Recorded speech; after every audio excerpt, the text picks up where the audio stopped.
हरिओम भैया एवं बहनों, मैं सरस्वती शिशु मंदिर कैलाश नगर कक्षा नवम की हिंदी आचार्य बोल रही हूँ।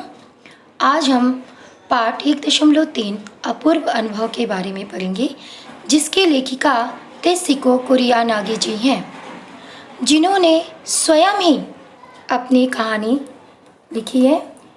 इनका बचपन का नाम तोतो चान था। उन्होंने अपने अनोखे विद्यालय और अपने जीवन के बारे में वर्णन किया है। अमेरिका में टोमो प्राथमिक विद्यालय चलता था, जिसमें जो शिक्षा दी जाती थी वो प्रकृति के साथ जोड़कर दी जाती थी।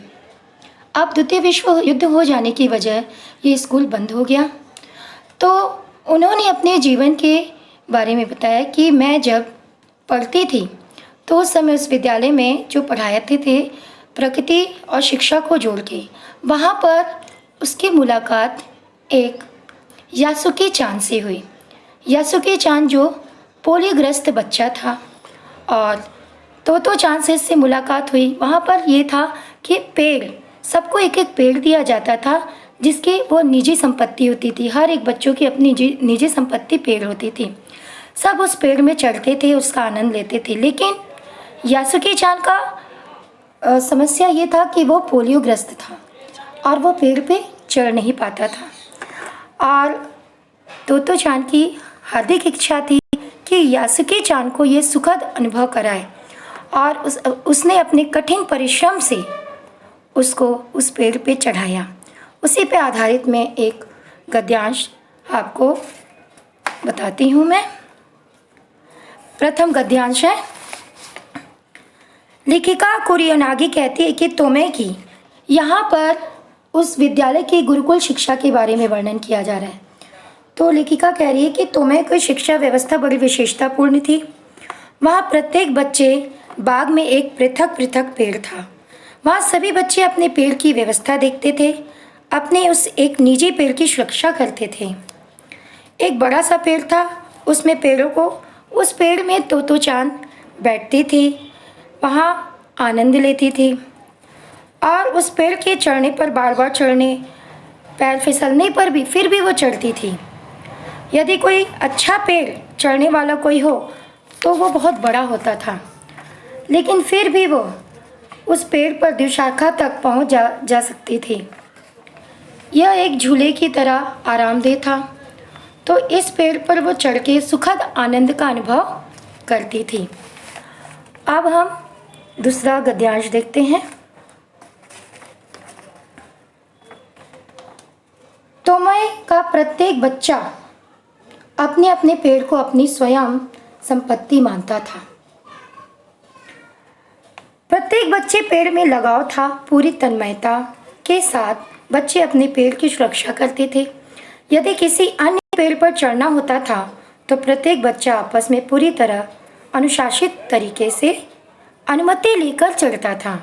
मतलब अगर कोई बच्चा किसी दूसरे पेड़ में चढ़ना चाहता था तो जिसका वो पेड़ था उससे वो अनुमति मांगता था कि क्या मैं आपके पेड़ में चढ़ सकता हूँ।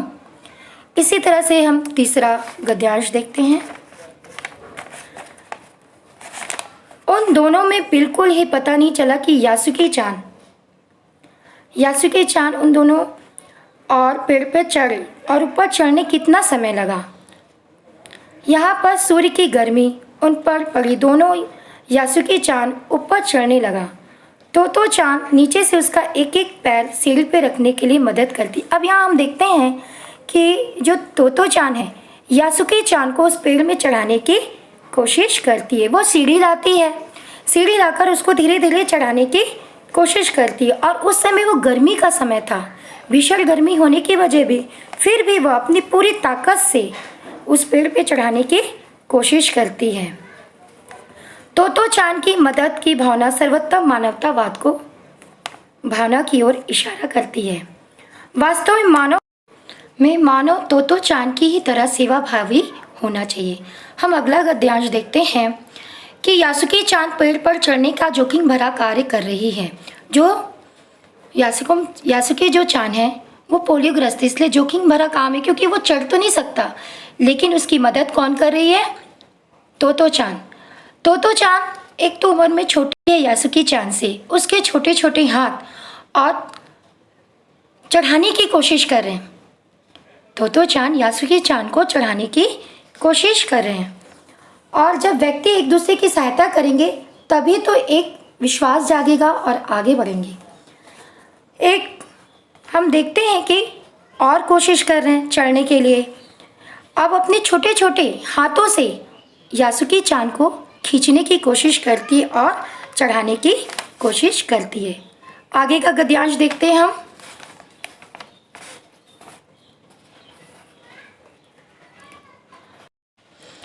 इस तरह से हम देखते हैं कि अब हम 5वें में देखते हैं कि यासुकी चांद को तोतो चांद ने पेड़ पे चढ़ा दिया। उसको बहुत खुशी हुई। फिर यासुकी चांद ने बताया कि मेरी बहन अमेरिका में उससे ज्ञात हुआ है कि वहाँ एक देखने के लिए विशेष डिब्बे वाली आकृति की चीज़ होती है जिसे टेलीविज़न कहते हैं।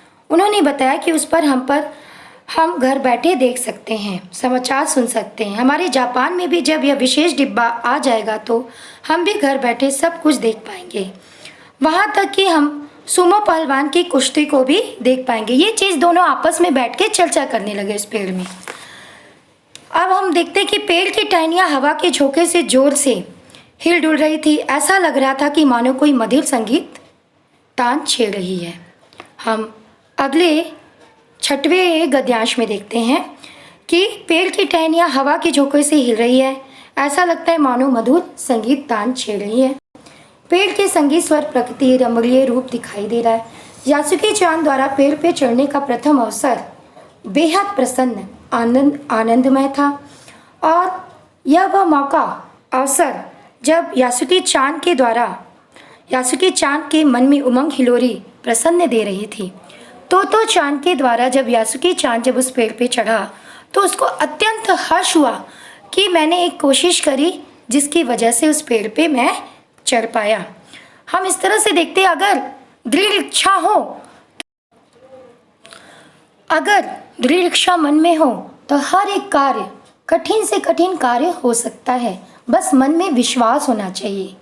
अगर मन में विश्वास है तो हम बड़े से बड़े खतरे को दूर कर सकते हैं।